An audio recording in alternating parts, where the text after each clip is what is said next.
Hello friends, जय हिंद। आप सभी का स्वागत है। आज का नोटिफिकेशन तो आपको पहले ही पता चल गया होगा, हमें भी पता चला, लेकिन हम कोचिंग में थे और हम वीडियोस अपलोड नहीं कर पाए आज। लेकिन इस वीडियो के माध्यम से एक मैसेज देना चाहते हैं और इस मैसेज को इतना फैला दो कि कहीं ना कहीं यूनिवर्सिटी की जो भी टीम है, जो भी ऐसे डिसीजन लेते हैं, उनके पास यह वीडियो पहुँच जाए। सर, आपको नहीं पता है आपका छोटा सा डिसीज़न हमें कितना डिस्टर्ब कर देता है, हमें फाइनेंशियली तोड़ देता है। आपको नहीं पता है कि हमने इस दिन के लिए, इस एग्ज़ाम्स के लिए कितने दिनों से पैसे कलेक्ट किए थे सो दैट हम जाके अपना एग्ज़ाम दे पाएँ, एक रूम बुक कर पाएँ और अपनी एग्ज़ाम्स को प्रॉपर तरीके से दे पाएँ। अब जब हमारा डेट दोबारा चेंज होता है तो हमें फिर से वही प्रॉब्लम्स उठानी पड़ेगी, फिर हमें अपने घर से भागना पड़ेगा और अपने उन कामों को छोड़ना पड़ेगा जो हम अपने काम कर रहे थे पहले। अपनी लाइफ को सर्वाइव करने के लिए जो भी काम कर रहे थे, कहीं ना कहीं हमें वहाँ लीव लेना पड़ेगा, छोड़ना पड़ेगा। हो सकता है किसी की जॉब भी चली जाए, प्राइवेट सेक्टर से अगर जुड़े होते हैं। इस तरीके की बहुत सारी प्रॉब्लम्स आ सकती है। सर, ये छोटा सा डिसीजन अगर पहले लिया जाए तो क्या दिक्कत हो सकती है? आखिर हमें इतना परेशान ना होना पड़े और कहीं ना कहीं एक रेपुटेशन बनी रहे, यूनिवर्सिटी की छाप भी बनी रहे। तो ऐसा क्यों किया जाता है? ऐसे डिसीजन क्यों लिए जाते हैं रैंडमली कि अचानक से एक डिसीजन ले लिया जाता है और कहीं ना कहीं सारे बच्चे परेशान हो जाते हैं?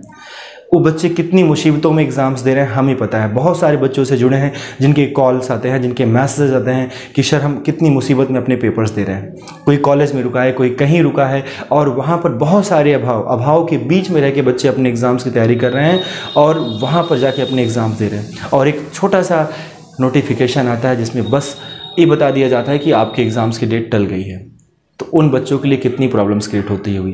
जब ऐसे सारे टाइम टेबल शेड्यूल किए जाते हैं तो उन टाइम टेबल्स में पहले से चीज़ें क्यों नहीं मेंशन की जाती हैं, क्यों नहीं ध्यान दी जाती है कि एक दिन 2 पेपर हो रहा है, इस कैसे हो सकता है, इसको हटा दिया जाए, अलग से कर दिया जाए, अलग डेट पे प्रोवाइड कर दिया जाए। ठीक है, आप गैपिंग मत दो, छुट्टी मत दो, उनके बीच में ही करा दो, लेकिन ऐसा तो नहीं होना चाहिए कि आप डायरेक्टली जो है पेपर पूरा टाल दें और 10 से 20 दिन बाद पेपर्स कराएं। तो कोई बच्चा वहाँ 10 दिन तो रुक नहीं सकता है ना सर।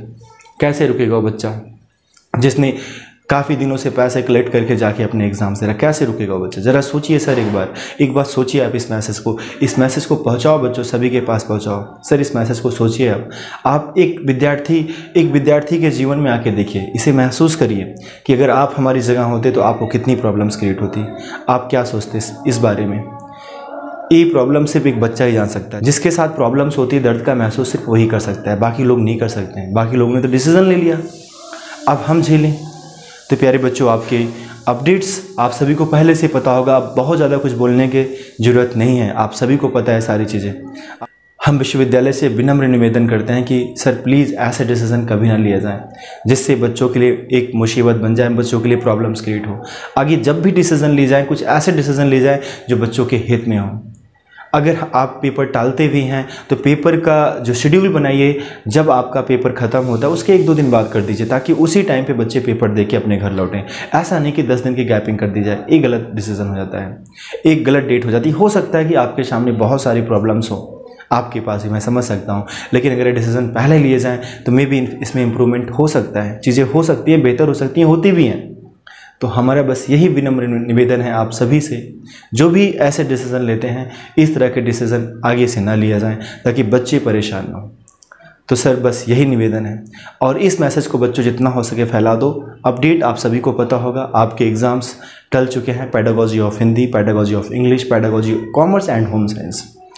जो आपकी पुरानी डेट थी वो डेट आपकी टल के 28, 30 और 1 हो चुकी है। यानी आपको फिर से जाना पड़ेगा अपने एग्ज़ाम्स को देने के लिए 28, 30 या 1 में जो भी आपके पेपर्स हैं, उस पेपर को देने के लिए आपको फिर से वहाँ पर जाना पड़ेगा।